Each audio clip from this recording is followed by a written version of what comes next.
bercerai kasih, bertalak tidak. PAS menyelar kenyataan yang dikeluarkan oleh Presiden UMNO Datuk Seri Ahmad Zahid Hamidi berhubung keikhlasan parti tersebut menawarkan hasrat untuk menghidupkan semula Muafakat Nasional MN. Ketua Penerangannya Ahmad Fadli Shah Ali berkata tawaran tersebut bukan perkara baharu, sebaliknya merupakan hasrat kekal dalam menghidupkan dan mempertahankan penyatuan ummah.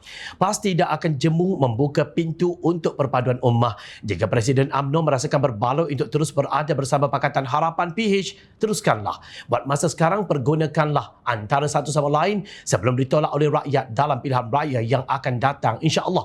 Katanya dalam satu kenyataan di Facebook Isnin lalu.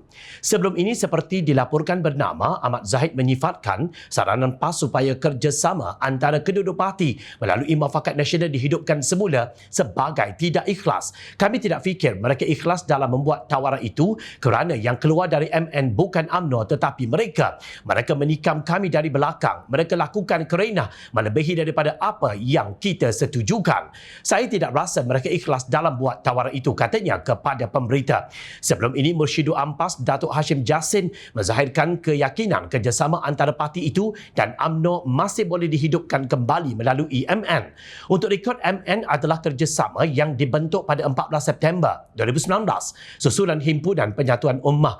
Mengulas lanjut, menurut Ahmad Fadli, kedua-dua gabungan PH dan Barisan Nasional BN hakikatnya memerlukan sokongan antara satu sama lain untuk membentuk kerajaan. Ujar beliau, kedudukan Presiden UMNO itu kononnya juga berkemungkinan terjejas memandangkan beliau masih terpalit dengan isu dilepaskan tanpa dibebaskan DNAA pada tahun lalu. Tanpa BN, PH tidak boleh menjadi kerajaan dan tanpa PH, Presiden UMNO akan merasakan dirinya tidak selamat, katanya. 17 Februari lalu, Ketua Penerangan Bersatu Datuk Razali Idris berkata PAS dan Parti Peribumi Bersatu Malaysia Bersatu tidak pernah membincangkan mengenai kemungkinan akan mengadakan sebarang bentuk kerjasama dengan UMNO bagi menghadapi pilihan raya umum ke-16 PRU16 akan datang. Sehingga kini, katanya, PAS termasuk ketika mesyuarat Majlis Tertinggi Perikatan Nasional PN tidak pernah membangkitkan hasrat menarik UMNO untuk menghidupkan semula Muafakat Nasional MN. Setakat ini kita tidak pernah dibincangkan soal itu. PAS kembali bekerjasama dengan UMNO, katanya, ringkas kepada Sinar Premium.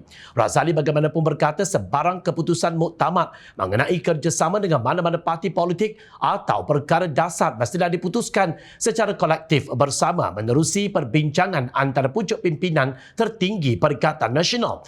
Justru perkara berkenaan iaitu soal kerjasama antara UMNO dan Bersatu pun mesti dibincangkan di peringkat Majlis Pimpinan Tertinggi Bersatu.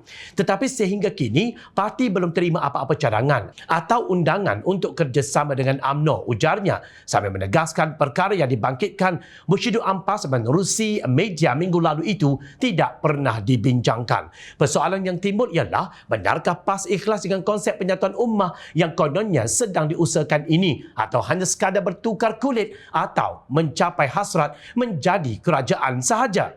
Lebih mudah disebut sebagai main wayang. Bukankah dahulu MN pernah diwujudkan antara PAS dan UMNO? Apakah kesudahannya? Bercerai, tidak bertalak.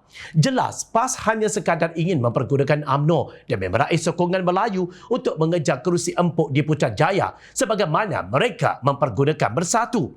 Walaupun pernah dilabelkan sebagai gagal menjadi kerajaan sebelum ini, dalam diam, PAS dilihat cuba menolak rakannya yang hampir tenggelam iaitu Bersatu. Justru, bolehkah PAS dipercayai? Helah, tipu daya, main wayang, bersaling kulit, main dua kolam, muka tidak tahu malu, gagal, penunggang agama dan pelbagai istilah telah dilabelkan untuk parti yang kononnya berwajahkan Islam itu. Dan kini, plot menjadi semakin menarik. Ingat, rakyat sentiasa memerhati.